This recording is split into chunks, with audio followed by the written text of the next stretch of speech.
হে কৃষ্ণ করুণা করুণা করুণা সিন্ধু দীনবন্ধু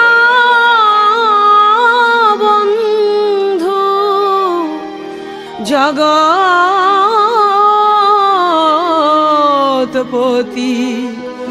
গোপেশ গোপিকা কান্ত রাধাকান্ত নমস্তুতে।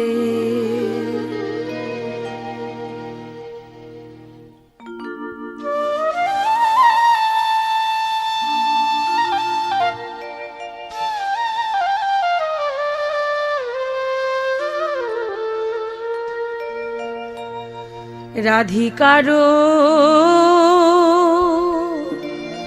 পশি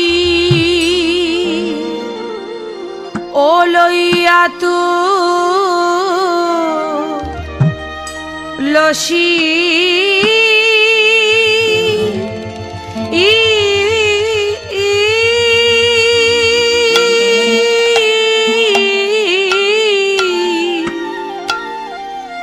ওরে কহা কহা এ মধু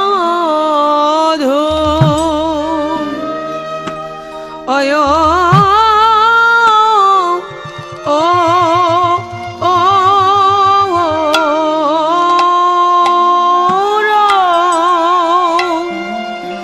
রাধিকার উপসী লইয়া তুলসী রে আহা মরি মরি রে আহা মরি মরি রে এ এ রাধিকা রাধিকারো পশি আরে কিবা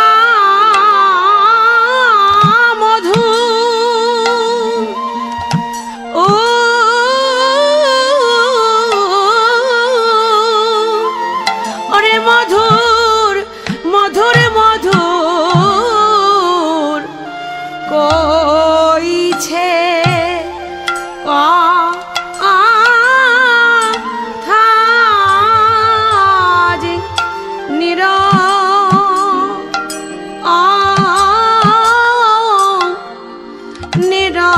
নিরজনে বসি রাধা আজ মধুর মধুর মধুর কইছে কথা আজ নিরজনে বসি রাধা আজ নিরজনে বসি রাধা রাধা রে এ এ এ রাধিকা রাধিকারো পশি ও রাধিকারো পশি লইয়া তুলসী কহে মধুর কথা কাননে গমন করহ এখন নাগর শেখর যথা কাননে গমন করহ এখন নাগর শেখর যথা আজ মধুর মধুর কইছে কথা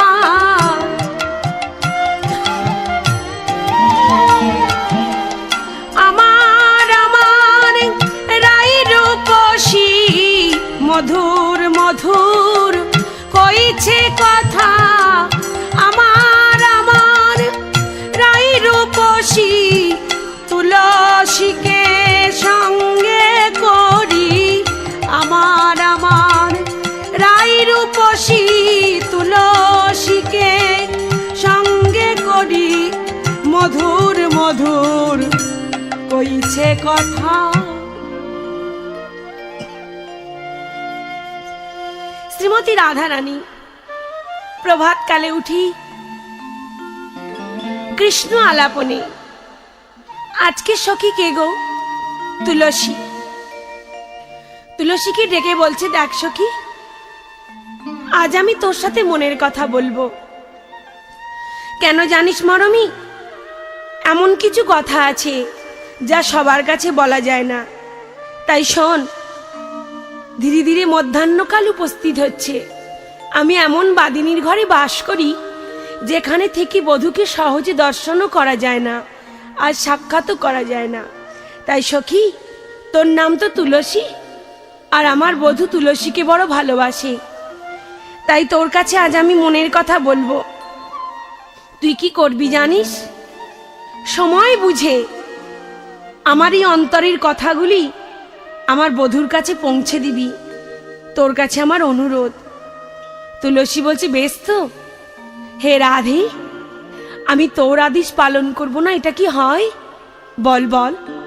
আজকে যদি আমি তোদের সেবায় লাগতে পারি, যদি আমি রাধারানীর সেবায় লাগতে পারি, আমি মনে করব আমার সখী জীবন ধন্য হয়েছে। তবে শোন তুলসী, আমি তোর কাছে বলি, কেননা তুই হচ্ছিস বড় চতুর, আর আমার বধূ হচ্ছে বড় চতুর। সময়ও বুঝিয়া সরস হইয়া মিলিবি না গোরকান, যখন তখন মিলবি না। কেন জানিস? গোবিন্দ সনে মিলতে গেলেও একটা সময়ের প্রয়োজন আছে। অসময়ে গেলে তার সঙ্গে দেখা হবে না। তাই আমার দিকে তাকা, আমি তোকে বলি। এই বলে রাধারানী তুলসীর কণ্ঠ জড়িয়ে ধরে বলছে, ও সখী, কোন সময় যাবি জানিস? তবে বলি শোন।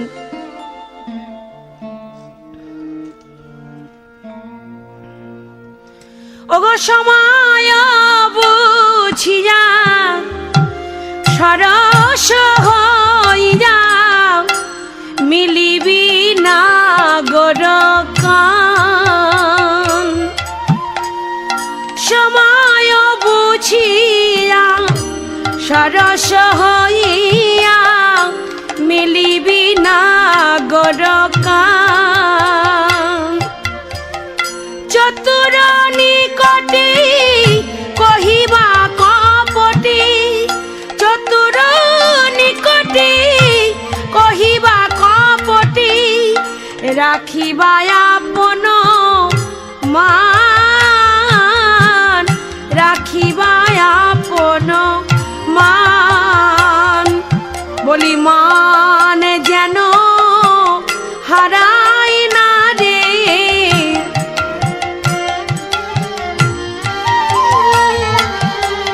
মান যেন হারাই না রে।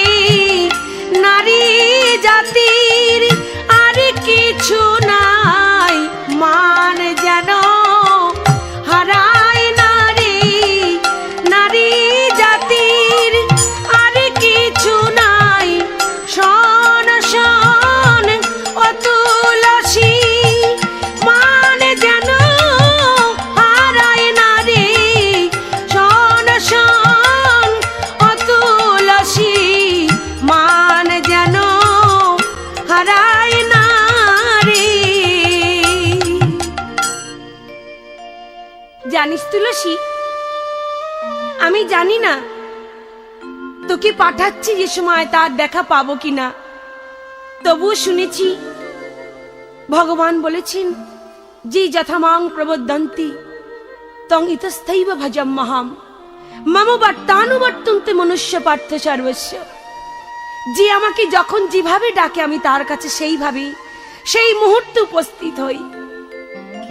তাই তোকে আমি বললাম, তুই বিলম্ব করিস না। তুলসীর মনে বড় আনন্দ হলো। উলসী তুলসী মনেতে হরসী চলিলা রায়েরও বলে, তাম্বুল কর্পূর লইয়া ফুলহার মিলিলা সরসী কুলে। রাধারানী বলছে, শোন, আমার বধূ যা যা ভালোবাসি আমি তাই তাই তোর হাতে তুলে দিলাম। বধূ তাম্বুল ভালোবাসে। আর এই যে দেখছিস মালা, এই চম্পক ফুলের মালা তুই নিয়ে গিয়ে আমার বধূর গলায় দিবি। কেন জানিস?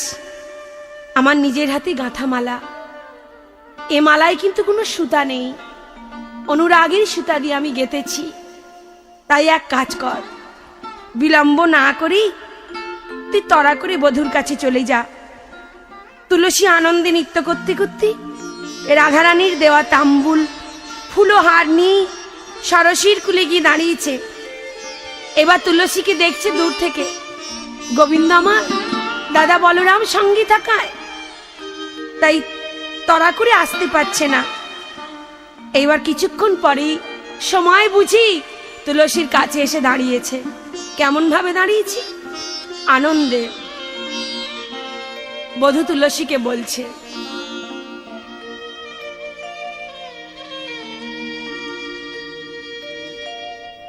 দেখিয়া তুলসী নাগর উলসী যতনে বসায় কাছে। দেখিয়া তুলসী নাগর উলসী যতনে বসায় কাছে। আপনি আকুলি কহিয়া সকলি রায়ের গমন পুছে। রায়ের গমন পুছে। বলি রাই ধনী কেমন আছি?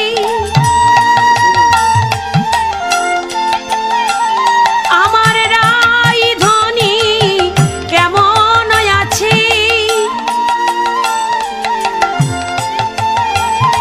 বলি বলো বলো ও তুলসী রাই ধনী কেমন আছি? বলো বলো ও তুলসী রাই ধনী কেমন আছে?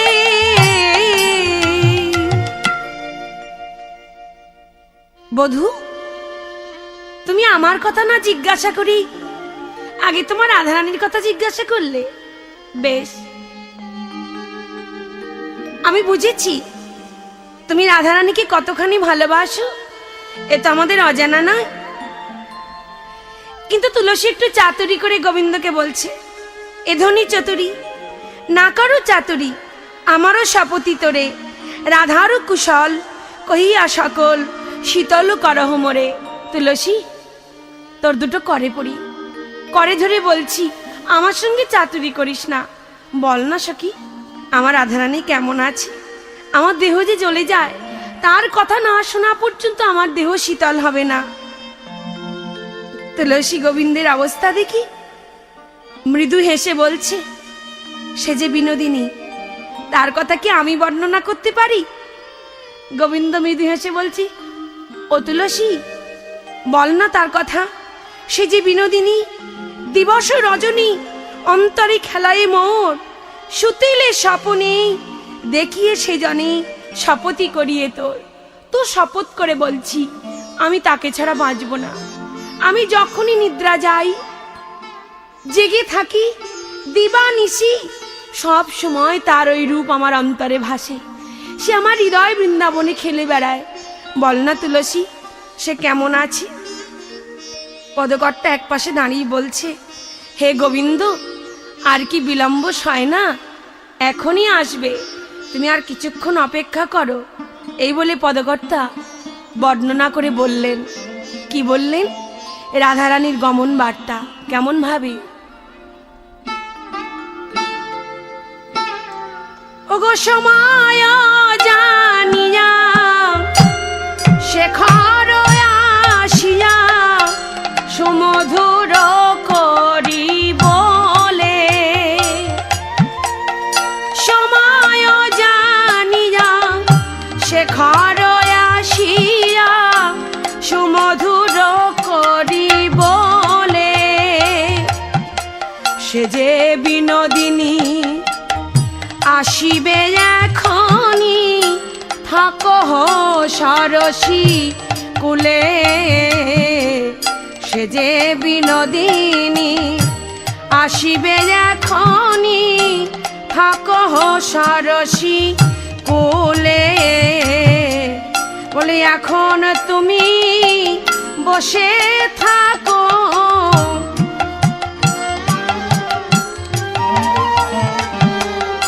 রাই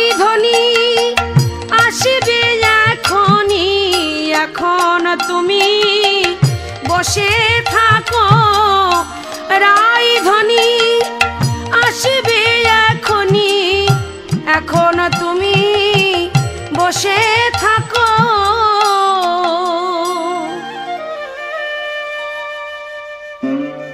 প্রাণনাথ, তুমি বিলম্ব করো না, তুমি এই ষড়শীর কুলে অপেক্ষা করো। তোমার বিনোদিনী রাধা কিছুক্ষণের মধ্যেই আসবে। তুলসী এই সংবাদ দিয়েই পুনশ্চ ফিরে গেল শ্রীমতী রাধারানীর কাছে গিয়ে। যেই কাছে গিয়ে দাঁড়িয়েছি, হাতে দেখছি একটি ফুলের মালা। কেননা গোবিন্দ রাধারানীর জন্য একটি মালা পাঠিয়েছেন। ঠিক যেমন রাধারানীর গাথা, গোবিন্দও ঠিক তাই গেতেছে। রাধারানী দেখে বলছে, সখী, আমার বধূর সঙ্গে কি দেখা হলো না? মালা কেন ফিরিয়ে আনলি? তুলসী চতুরি করে বলছে, ও সখী, মালা ফিরিয়ে নিয়ে এলাম, দেখা হলো না বধূর সঙ্গে। তা তোর মালা তুই গলায় পর।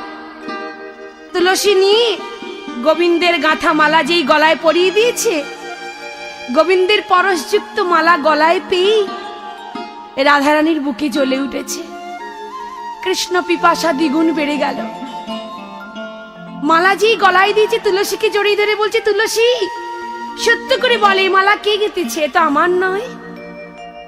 তুলসী মৃদু হেসে বলছে, ও সখী, তোর কি মনে হয় তুই পাঠালি আর আমি বধূর সঙ্গে না দেখা করেই চলে আসব? ওরে, এই মালা পাঠিয়ে বধূ তোকে আমন্ত্রণ জানিয়েছে।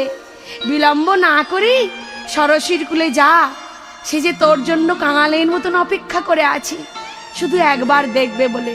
সখী, আমি যাব কেমন করে? এই বাদিনীর ঘর থেকে কি যাওয়া সম্ভব? একমাত্র তোরা যদি আমায় কৃপা করিস, তা নইলে কিন্তু আমি যেতে পারবো না। বলতে বলতেই আরো সমস্ত অন্তরঙ্গা সখীরা এসেই সেইখানে উপস্থিত হয়েছে। সবাই বলছে, ও সখী, দেখ দেখ, বধূর সাথে যদি মিলতেই হয় তাহলে কিন্তু এইভাবে নয়, বাদিনীর ঘর থেকে যেতে হলে ছলনার আশ্রয় করতেই হবে। ছলনা না করলে কিন্তু বধূকে পাওয়া যাবে না। ছলনা? হায় রে, আর কত ছলনা করব? গোবিন্দকে পাওয়ার জন্য ছলনা করতে করতে আমার জন্ম চলে গেল।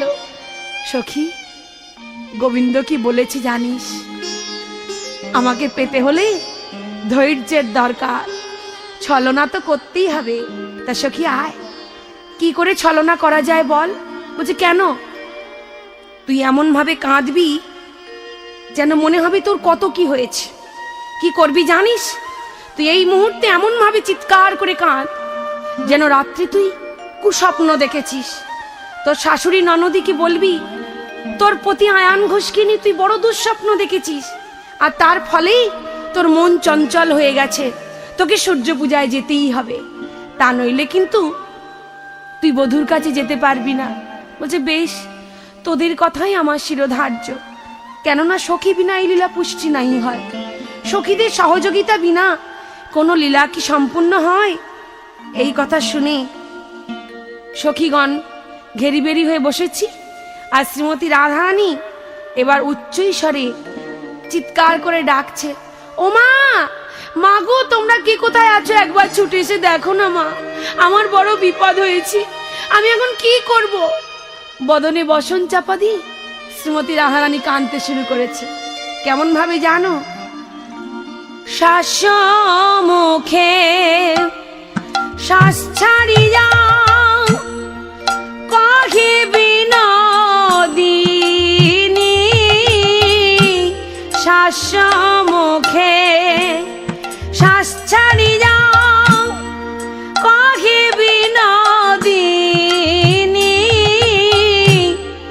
লইয়া কলে কয় জটিলে কেন কাঁদো তুমি গো, কেন কাঁদো তুমি?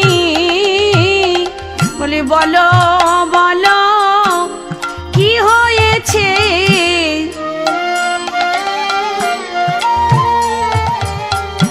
বলো বলো কি হয়েছে? তুমি অমন করে কাঁদছো কেন? বলো বলো কি হয়েছে?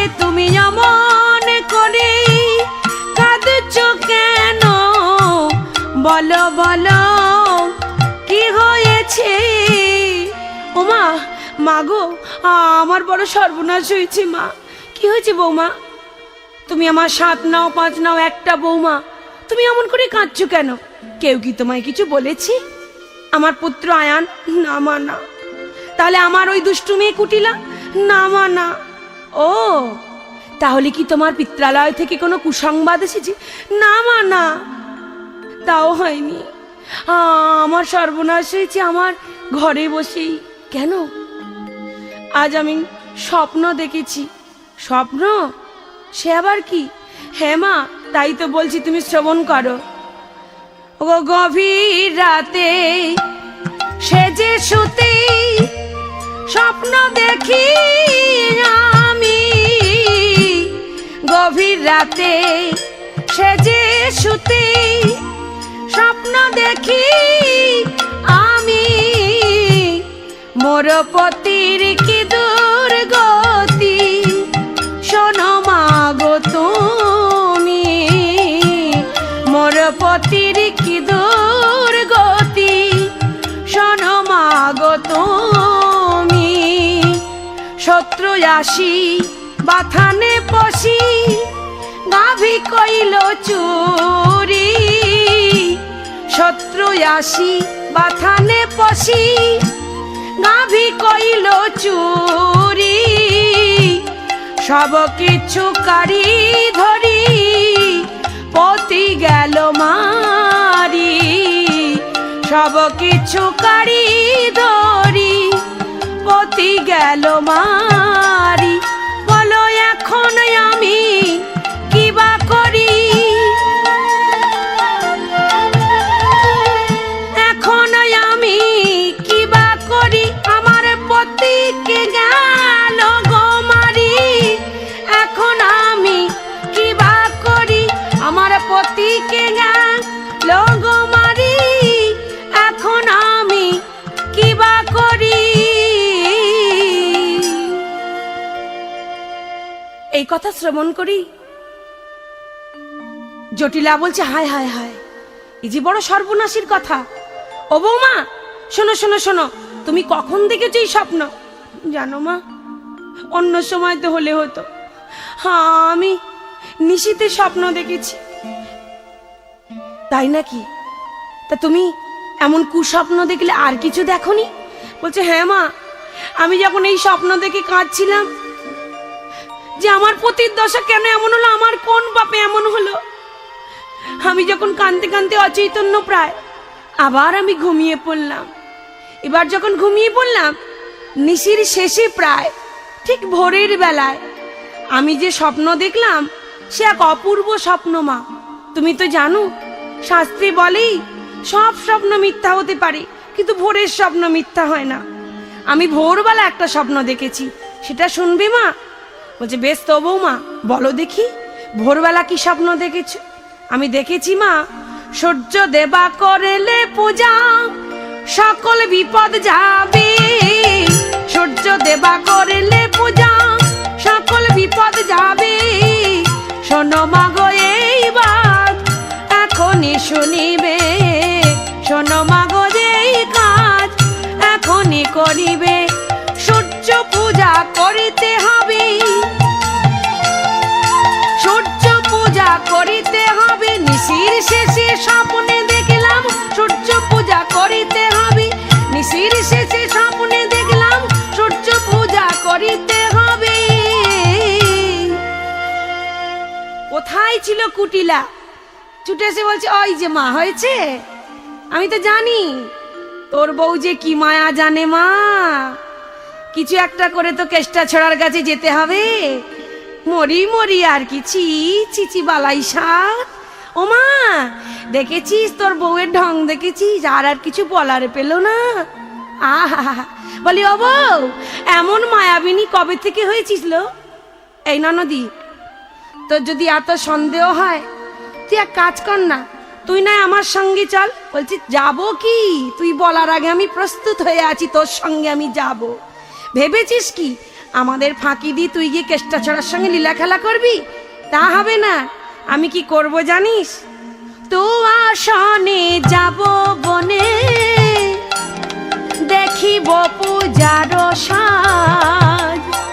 তো আসনে যাব বনে, দেখিব পূজার কাজ।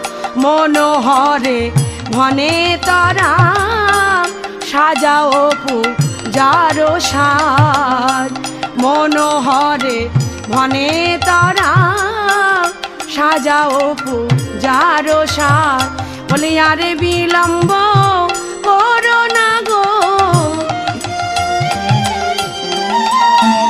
তোমরা তরা করে পশুরা সাজাও। আর বিলম্ব করো না গো, তরা করে পশুরা সাজাও। শোনো শোনো রাধা রানী, তরা করে পশুরা সাজাও। শোনো শোনো রাধা রানী, আর বিলম্ব করো না গো। এমনি করেই শ্রীমতী রাধা রানী শাশুড়ি জটিলার কাছে বলছে, মা আমি যে স্বপ্ন দেখেছি মিথ্যা নয়। কুটিলা যতই বলো তুমি তো আমায় বিশ্বাস করো। হ্যাঁ বৌমা, আমার পুত্রের জন্য আমি সব করতে রাজি আছি, তুমি চিন্তা করো না। কুটিলা সঙ্গে যায় যাক, তুমি পসরা সাজিয়ে আমার পুত্রের মঙ্গলের জন্য তুমি সূর্য পূজায় যাও।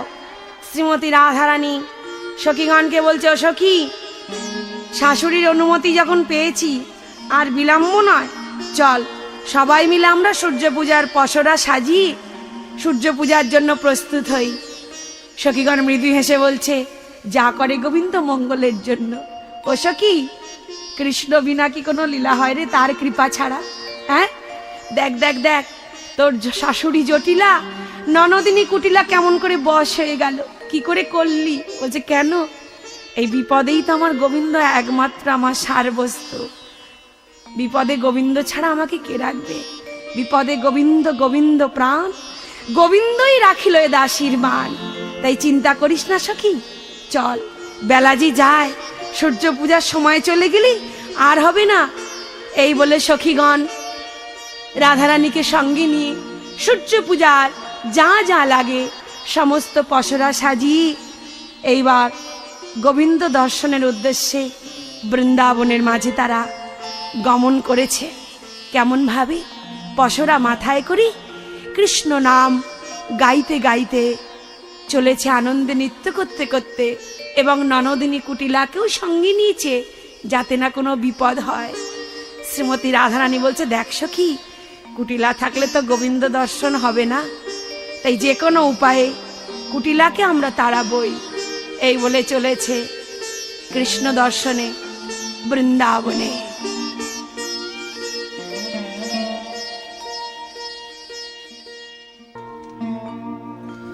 মিত্র পুজিবারে সাজায় থারে থারে ফলমূল আদি যত,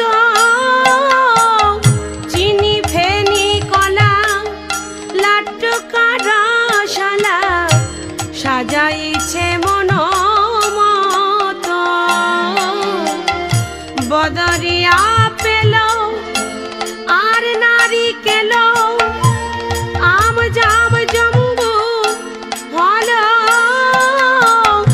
আঙ্গুর পেয়ারা সাজায় ছোয়ারা, কুন্দমূল আর বেল। আজ মনের মতো সাজাইছে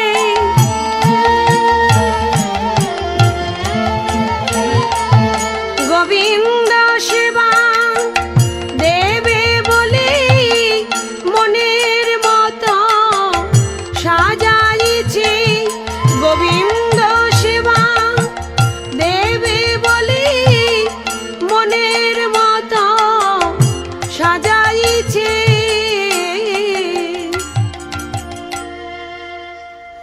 শ্রীমতী রাধারানী অষ্টসখী সজ্জিতা হয়ে সূর্য পূজায় যাবে বলেই সূর্য পূজার ছলা করে গোবিন্দ সেবার জন্য যা যা লাগে সমস্ত উপাচার সাজিয়ে শ্রীমতী রাধারানী শাশুড়ি ননদী সবার কাছ থেকে বিদায় নেওয়ার জন্য বলছে, সখী দেখ, পসরা তো সাজানো হলো, কিন্তু তুলসী পত্র দেওয়া হয়নি, তাই মন তুলসী নিবেদন করে দিই। শ্রীমতী রাধারানী জটিলার পায়ে প্রণাম করে বলছি, মা তুমি আশীর্বাদ করো, আমি যে উদ্দেশ্য নিয়ে চলেছি যেন আমার আশা পূরণ হয়। আর ননদী বলছি, চল তুই আমার সঙ্গে চল, তুই তো যাবি বললি আমার পূজার কাজ দেখতে। এইভাবে শ্রীমতী রাধারানী বিলম্ব না করেই সখীগণ পরিবেষ্টিতা হই এইবার চলেছি কোথায় না সূর্য পূজার ছলা করে কৃষ্ণ পূজা করতে। কেমন ভাবি, সারি সারি। আজ চলো রে রাধা বিনোদিনী, আজ চলো রে রাধা বিনোদিনী, কুটিলা সবার আগে পিছে রাধা রানী, কুটিলা সবার আগে পিছে রাধা রানী, ফলমূল লইয়া চলে যাতে সঙ্গিনী, চলু রে রাধা বিনোদিনী, চলু রে রাধা বিনোদিনী। শ্রীমতী রাধারানী অষ্টসখী সজ্জিতা হই যখন বৃন্দাবনের পথে প্রবেশ করেছি, কুটিলা সবার আগে আগে চলেছে। সবাই যখন কৃষ্ণ নাম মনে মনে স্মরণ করছে, গোবিন্দ আর কি থাকতে পারে? ভক্তেরই স্মরণে মনে মনে ভাবছি, কুটিলাকে যদি না বিদায় করা যায় তাহলে তো সুখ হবে না। এবার কুটিলা হঠাৎ পিছন দিকে ঘুরে বলছে, ও বউ, একটা প্রশ্ন করব? বল না ননদি, তুই কি জানতে চাস? আমি এত সুন্দর বোন আগে কোনোদিন দেখিনি, তাই তোকে বলছি ও বউ, এই যে বনের মধ্য দিয়ে তুই আমাকে নিয়ে চলেছিস, এই বনটা কে সৃজন করেছে বল না? তাকে দেখতে কেমন? ইহান সুন্দর বন কে বা সিরুজিল, কোথায় বসতি তার, যদি জানো বলো। শুধু তাই নয়, আমাকে বলবি বউ, তাকে দেখতে কেমন, কেমন মূরতি তার, চরিত্র কেমন, শুনিতে বাসনা মোর করহ বর্ণন। শ্রীমতী রাধারানী মনে মনে বললেন, হে গোবিন্দ, এই তো একটা সুযোগ এসেছে, আমার কাছে জানতে চাইছে তুমি দেখতে কেমন, তুমি আমাকে শক্তি দাও, আমি যেন বর্ণনা করতে পারি। শ্রীমতী রাধারানী বলছি, ও ননদি, শুনবি শুনবি, তার দর্শন আমি করেছি, তাকে দেখতে কেমন জানিস? আচ্ছা বউ, সে পুরুষ না নারী? পুরুষ পুরুষ পুরুষ। সর্বনাশ, তাকে দেখতে কেমন বউ? তার অঙ্গগন্ধ কেমন? শুনবি? তবে শোন ননদি মন দিয়ে, তার অঙ্গগন্ধ কেমন? অষ্টপদ্ময় অঙ্গগন্ধ অতি মনোহর, অষ্টপদ্ময় অঙ্গগন্ধ অতি মনোহর, লাগিলে না সায় একবার প্রবেশ হয় ভিতরে, চলু রে রাধা বিনোদিনী, চলু রে রাধা বিনোদিনী।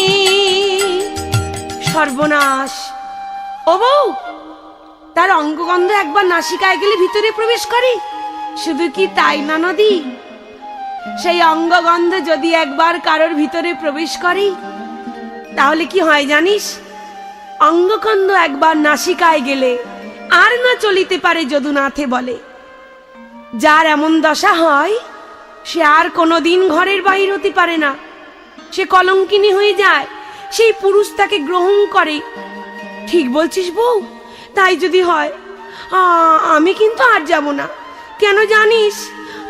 আমি তো সতী সাধ্যী রমণী, যদি ওই পরপুরুষ আমাকে দেখি, আমাকে যদি গ্রাস করে, ও বউ বউ, আমি তোর দুটো করে ধরি, আমাকে তুই ঘরে পাঠিয়ে দে, আমি কিন্তু আর যাব না। রাধারানী বলছি, বেশ তো, তুই যে পথ দিয়ে এসেছিলিস ওই পথে ফিরে যা পুনশ্চ। কুটিলা এবার বলছে, দেখ বউ, আসার বেলায় সবাই আসে, আসার পত্রে সবাই চিনে আসে, কিন্তু এই মায়ামোহ সংসারে পড়ে মায়ার বন্ধনে আবদ্ধ হয়ে গিয়ে আমার আমার করতে করতে যাওয়ার পথ সবাই ভুলে যায়। তাই আজ আমিও ভুলে গেছি, তোর শরণাপন্ন হয়েছি।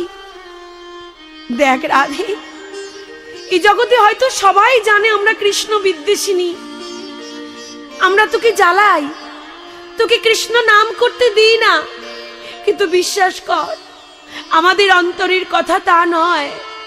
আমরা কেন তোকে জ্বালাই জানিস? আমাদের তো ভক্তি শূন্য হৃদয়, আমাদের এই দেহতরিতে কোনো কিছু নেই। তাই আমরা জানি ভক্ত ডাকলে ভগবান কোনোদিন থাকতে পারে না। তাই তোর মতন ভক্ত যদি কাঁদে, ভগবান না এসে পারে না। তাই বউ, তুই যত কাঁদবি ভগবান তত আসবে আমাদের ঘরে। তাই তোকে আমরা আবদ্ধ ঘরে রেখি, যন্ত্রণা দিই, আর গোবিন্দ তত আমাদের ঘরে আসে, আর আমরা ঘরে বসে যুগল দর্শন করি। এবার বলছি, ও বউ, তুই আমাকে যাওয়ার পথটা দেখিয়ে দে না।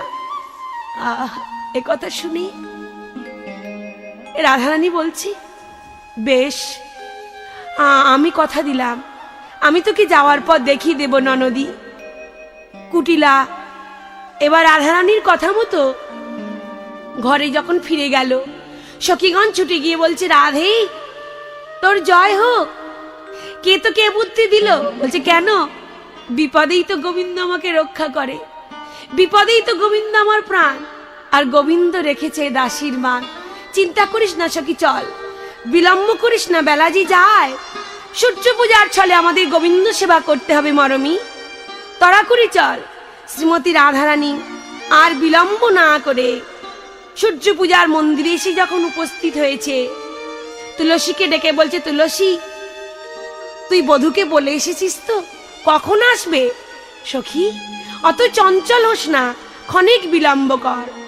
ওদিকে গোবিন্দ বটু মঙ্গলকে ডাকছে, ও বটু, বটু রে, এদিকে আয়। শোন, এই মুহূর্তে আমাদের যেতে হবে সূর্য পূজার মন্দিরে, কেননা শ্রীমতী রাধারানী অপেক্ষা করছে। তাই এক কাজ কর, সূর্য পূজায় যাব আমরা দুইজনে ব্রাহ্মণ বেশে, তুই আমাকে সাজিয়ে দে।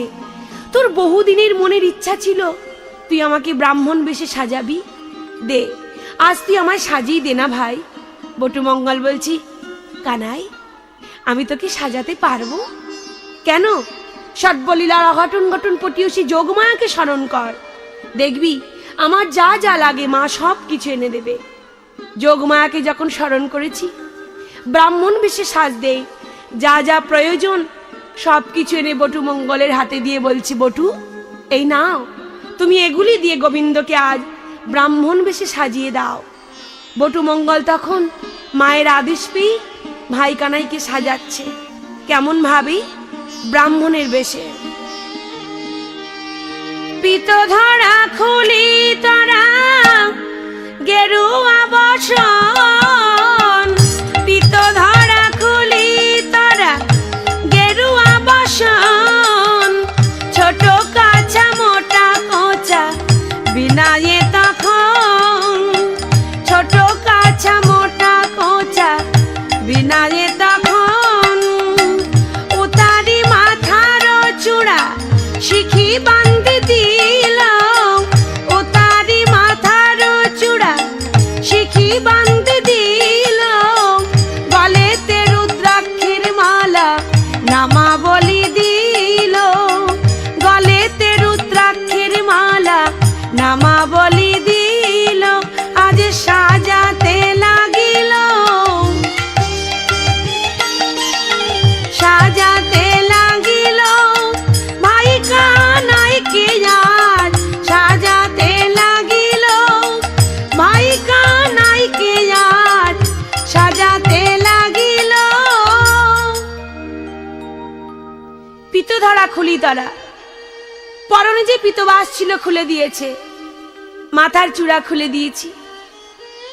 বটুমঙ্গল কানাইকে বলছে, দেখ ভাই, ঠিক যেমনটি ব্রাহ্মণের লাগে, তোর কপালে কিন্তু এই চন্দনের রাখা যাবে না, চন্দন মুছে দিয়ে সিন্দুর দিয়েছে, গলায় পৈতা দিয়েছে। আমার গোবিন্দ যে ঘোষের ছেলে গো, গোয়ালার কি আর পৈতা হয় না? তাই গোয়ালাকে ব্রাহ্মণ সাজাতে গেলেই অনেক কিছুই লাগে। মস্তকে চূড়া তুলে দিই, কত আদর করে আমার মা যত্ন করে চূড়া বেঁধে দিয়েছিল, সেই চূড়া খুলে দিয়ে শিখা বেঁধে দিয়েছে ব্রাহ্মণের ন্যায়। ছোট কাছা মোটা কোচা করেছে। আর কি দিয়েছি? রুদ্রাক্ষীর মালা দিয়েছে, শঙ্খের মালা দিয়েছে। ব্রাহ্মণের যা যা লাগে ঠিক সেইভাবে সাজিয়েছি অপূর্ব বেশে। সাজিয়ে যখন দিয়েছি, দিয়ে এবার কি করছি, সম্মুখে দাঁড়িয়ে বলছে, কানাই দেখে কি মনে হচ্ছে জানিস? ঠিক যেন একটি ব্রাহ্মণ দাঁড়িয়ে আছে। গোবিন্দ বলছে, দেখ ব্রাহ্মণ না হয় আমায় সাজালি, কিন্তু আমি তো মন্ত্র জানি না।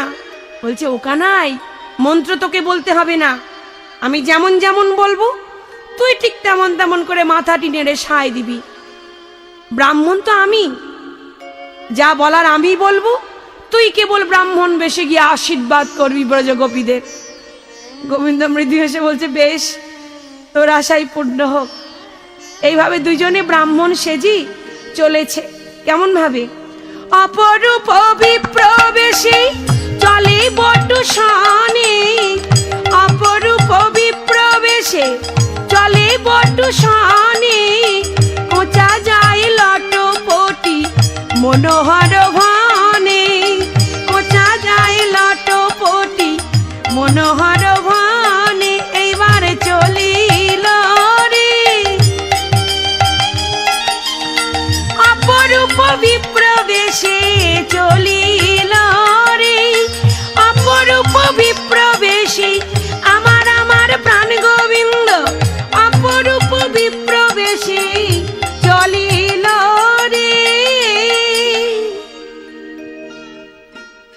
বটুমঙ্গলকে সঙ্গে করে নিয়ে প্রাণবল্লভ শ্রী গোবিন্দ ব্রাহ্মণ বেশে যখন এসেই কুসুমিত কুঞ্জে সূর্য পূজার স্থানে দাঁড়িয়েছে, সখীগণ বলছে, দেখ দেখ ব্রাহ্মণ এসে গেছে। সখী, আর বিলম্ব করিস না, দে দে দে, সবাই মিলে একটি আসন পেতে দে। যেই আসন দেওয়ার কথা বলেছি, ললিতা ছুটে গিয়ে একটা আসন নিয়ে বলছে, আসুন আসুন, আপনারা বসুন। সখীগণ এবার উলুধ্বনি শঙ্করধ্বনি করে বরণ করছে, ওরে ব্রাহ্মণ দা এসে গেছে, তোরা আসন পেতে দে। বটুমঙ্গল নয়ন ইঙ্গিত করে কানাইকে বলছে, হুম, ও কানাই বসবি না, আমি যতক্ষণ না বলবো তুই কিন্তু বসবি না। দাঁড়িয়ে আছে, এ কি, আপনারা বসুন। গোবিন্দ মাথা নেড়ে জানাচ্ছে, আমি যাত্রার আসনে বসি না। কেন জানো? আমি যার, সে যদি আমায় আসন দেয় তারপর আমি বসবো।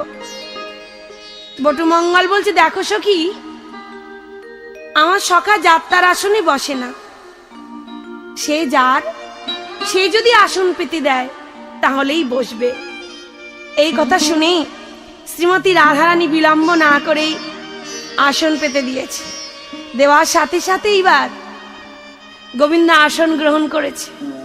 যেই আসন গ্রহণ করেছে, সখীগণ বলছে, সখীরি, আমরা যে উদ্দেশ্য নিয়ে এসেছি, এইবার আমাদের আশা গোবিন্দ চরণে নিবেদন করে দে। হ্যাঁ গো, গোবিন্দ চরণে নিবেদন আর কি করবে, আগেই তো নিবেদন হয়ে গেছে। কিন্তু হলো কি, এমতো সময় বৃন্দাবনে তো দুষ্টু লোকের অভাব নেই। যে মন্দিরে রাধারানী গোবিন্দকে নিয়ে সবে মাত্র বিলাস করবে বলে প্রস্তুত হচ্ছে, গবাক্ষীর দ্বার দিয়ে এক দুষ্টু লোক সেই অপূর্ব লীলা খেলা দর্শন করেছে। দর্শন করেই এবার কি করছে জানো? ছুটতে ছুটতে গিয়ে কুটিলার জটিলার কানে ওই মন্ত্রণা দিয়েছে। কেমন ভাবি, দুষ্টু লোকে নষ্ট কথা কৈলা বুড়ির কানে। এসব শুনে জটিলা ধায় তখন বাথানি। এবার জটিলা বুড়ি বলছি, ও কুটিলে শুনছিস, আমাদের বউ নাকি ওই কেষ্টাচোড়ার সঙ্গে বনে গিয়ে কি সব করছে। মা, আমি যে তোকে বলেছিলাম বউ সূর্য পূজা নয়, ওই কেষ্ট পূজা করতে যাচ্ছে, বিশ্বাস করলি না মা? তবে চল দুজনে গিয়ে সচক্ষে একবার দর্শন করে আসি। এবার জটিলা বুড়ি কুটিলাকে সঙ্গে নিয়ে যখন এইবার সূর্য পূজার মন্দিরে আসছে, এমতো সময় সুখ নামে এক পাখি ছুটে এসে রাধারানীর কানে কানে বলছে, রাধে আর বিলম্ব করো না, ওই আসি জটিলা আর কুটিলা কি করবে করো, তা নইলে কিন্তু তোমার সব আশা বৃথায় চলে যাবে। এ কথা শুনে শ্রীমতী রানীর থরথর করে কাঁপছে। ললিতা বলছে, কি তুই অমন করে কাঁপছিস কেন সখী, অমন করে থরথর করে কাঁপছিস কেন, কি হয়েছে? সখী রে, আর বুঝি আমার আশা পূরণ হলো না। ওই দেখ আমার কানে কানে বলে গেল ওই সুখ পাখি, আমার বধূর সংবাদ ওরা পেয়ে গেছে, ওরা আসছে, এখন কি উপায় হবে বল। গোবিন্দ বললেন, রাধে আমি সব সইতে পারি, কোনো ভক্ত যদি বিপদে পড়ে আমি কিন্তু সইতে পারি না, চিন্তা করো না। তোমরা ওই পসরায় করে যে সমস্ত ফুল এনেছো ওই ফুল দিয়ে আমাকে ঢেকে দাও। কেন জানো? ওই ফুল দিয়ে আমাকে ঢেকে দিবি, দিলে ওরা আর আমাকে দেখতে পাবে না। এই বলে সখীগণ কি করছি, সবাই মিলে যত ফুল এনেছিল কানুর মস্তকে ঢাকা দিচ্ছে, যাতে না কেউ চিনতে পারে। কেমন ভাবে দিচ্ছি, ছুঁড়ে ছুঁড়ে দিচ্ছে সবাই। কানু তখন ভানু হইয়া ফুলের ভিতর যায়, কানু তখন ভানু হইয়া ফুলের ভিতর যায়, যখন যেমন তখন তেমন বুঝে কথা কয়, যখন যেমন তখন তেমন বুঝে কথা কয়, কানু বুঝে কথা কয় গো, কানু বুঝে কথা কয় গো, যখন যেমন তখন তেমন বুঝে কথা কয় গো, যখন যেমন তখন তেমন বুঝে কথা কয় গো। এইভাবে প্রাণবল্লভ গোবিন্দ ফুলের ভিতরে ঢেকে থাকলেন, আর সখীগণকে আদেশ দিলেন, আমি যেমন যেমন প্রশ্ন করব ঠিক তেমন তেমন করে তোমরা আমাকে উত্তর দেবে। বিলম্ব না করি গোবিন্দই ফুলের মধ্যে হতে সখীদের সঙ্গে কথোপকথন আরম্ভ করলেন। আর রাধারানী শাশুড়ি ননদীর কাছে ভালো হয়ে থাকার জন্যে এবার গোবিন্দ পূজার ছলা করি সূর্য পূজা করতে লাগলেন তারা।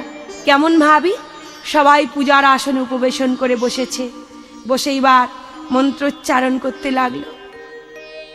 ওম জবা কুসুম শঙ্কাশ্যপ্যং মহাদূতিং ধন্ত্যারিং সর্বপাপহগ্নং প্রণতস্মি দিবাকরম। হে কৃষ্ণ করুণা সিন্ধু দীনবন্ধু জগৎপতি, গোপেশ গোপিকা কান্ত রাধাকান্ত নমোস্তুতে।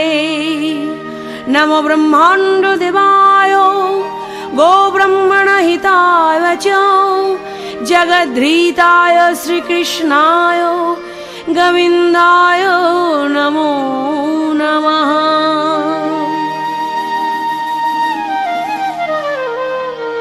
এইভাবে যখন সবাই মিলে নিবেদন করছি সূর্য পূজার ছলে গোবিন্দ চরণে পুষ্প, গোবিন্দ ওই পুষ্পের মধ্যে হতে সন্তুষ্ট হয়ে গাম্ভীর্যে বলে উঠল, শোনো রাইধনী, আমি তোমাদের পূজায় বড়ই সন্তুষ্ট হয়েছি, কিন্তু তোমরা আমার কাছে কিছু চেয়ে নাও। যে উদ্দেশ্য নিয়ে তোমরা বনের মাঝে এলে, বলো কি চাই।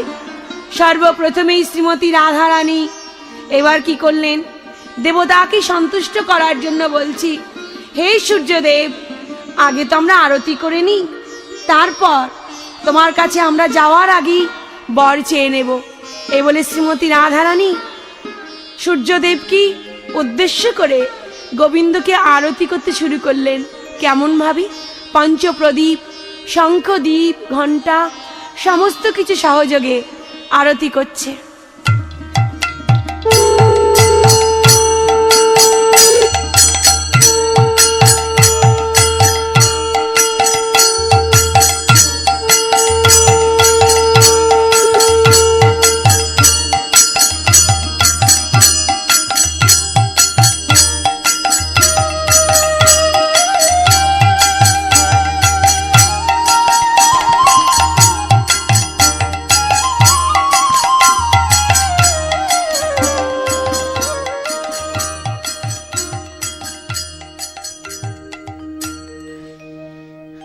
আরতি যখন সমাপ্ত হয়ে গেল, সখীগণ এইবার বলছে, সখী এবার এক কাজ কর, চল আমরা দেবতার কাছে আশীর্বাদ চেয়ে নিই। ওদিকে জটিলা কুটিলা গবাক্ষের দ্বার দিয়ে কান পেতে শুনছে, দেখি বউ কি বর চায়। শ্রীমতী রাধারানী প্রথমেই করজোরে বলছে, হে সূর্যদেব, আমার স্বামীর জন্য আমি যে অমঙ্গলের চিহ্ন দেখেছি, তুমি আমায় আশীর্বাদ করো। আমার স্বামী যেন ভালো থাকে, আমার শাশুড়ি যেন ভালো থাকেন, ননদী যেন ভালো থাকে, আমার সংসার যেন সুখের হয়। যখন এই আশীর্বাদ চেয়ে নিয়েছে, জটিলা বুড়ি বলছে, দেখলি কুটিলে, দেখলি মুখপুরি, দেখলি, তুই তো বলিস আমাদের বউ নাকি ভালো নয়, দেখ আমাদের বউ কেমন করে আশীর্বাদ চেয়ে নিচ্ছে, দেখ আর কোনোদিন এমন করে বউকে বলবি না। মা আমার ঘাট হয়েছে মা, আর কোনোদিন আমি বলবো না, বিশ্বাস করো। দেখি দেখি দাঁড়া আর কি করে দেখি। এবার বউ বলছে, হে সূর্যদেব, আপনি যদি সন্তুষ্টই হলেন তাহলে আমাদের বাসনা একবার সবাইয়ের মাথায় আপনার ওই চরণের ফুল আমাদের পড়ুক। যেই এ কথা বলেছি, সখীগণের কথা মতো গোবিন্দ এবার কি করছি না হাস্য করে বলছে, বেশ তোমরা ফুল চাও তাই তো, তবে নাও সবাই বসন অঞ্চল পেতে বসো, দেখো সবার কাছেই ফুল যাবে। এ বলে গোবিন্দ কি করলেন, মস্তকে যে ফুল দিয়ে ঢেকে দিয়েছিল সখীগণ, সেই মস্তক থেকে ফুল নিয়ে এবার নাড়া দিচ্ছে। কেমন ভাবি সখীগণ গান করছি আর গোবিন্দ তাদের মনোবাসনা পূর্ণ করছে। ওগো যদি হইলাই অনুকূল পড়ুক মাথার ফুল, যদি হইলাই অনুকূল পড়ুক মাথার ফুল, সখীগণ হোলা হোলি পরে।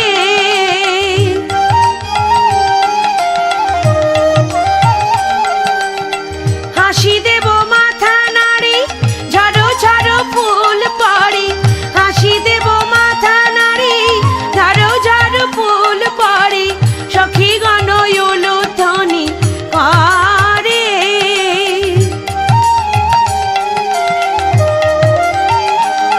তাদের আনন্দ ধরে না, তাদের আনন্দ ধরে না,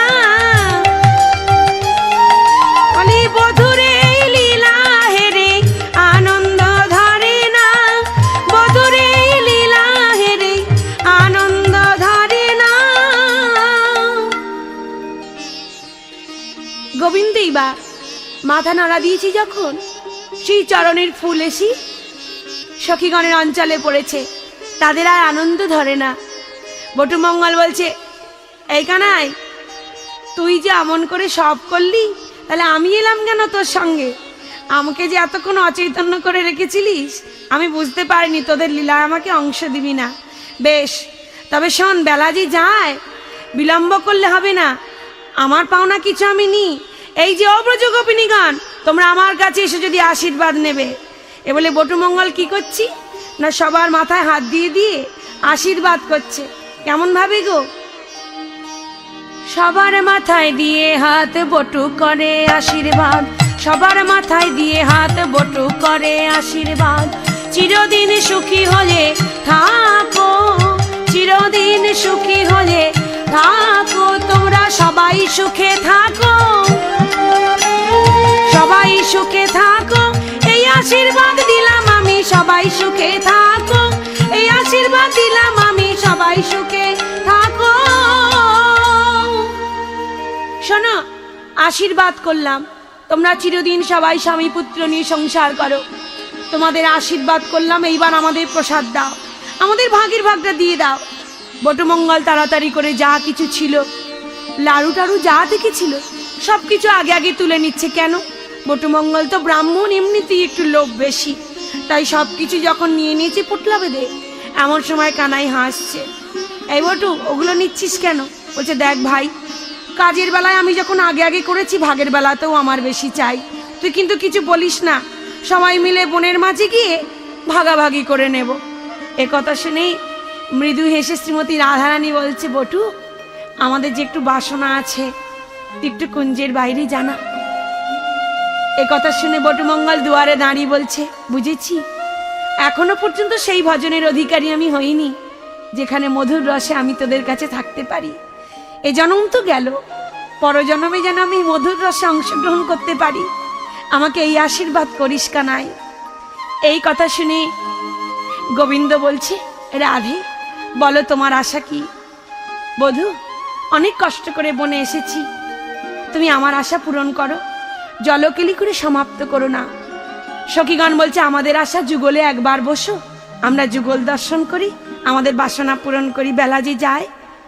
এই বলে সখীগণ বিলম্ব না করি জলকেলি সমাপ্ত করে বধূকে নিয়ে এইবার যুগলে বসানোর জন্য শ্রীমতী রাধারানীকে বামে দিয়ে যুগল আসনে বসিয়ে সবাই মিলেই ঘেরি বেরি হয়ে দাঁড়িয়ে যুগল মিলন দর্শন করছে।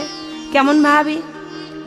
কিশোরের বামে বসাইল নবীনা কিশোরী, কিশোরের বামে বসাইল নবীনা কিশোরী, জ্ঞান দাসে মাগে রাঙা চরণ মাধুরী, জ্ঞান দাসে মাগে রাঙা চরণ মাধুরী। পত্রের পাতায় পাতায় দিচ্ছে করতালি, পদ্মের পাতায় পাতায় দিচ্ছে করতালি, রাধা কৃষ্ণের যুগল হেরি বলে হরি হরি, রাধা কৃষ্ণের যুগল হেরি বলে হরি হরি।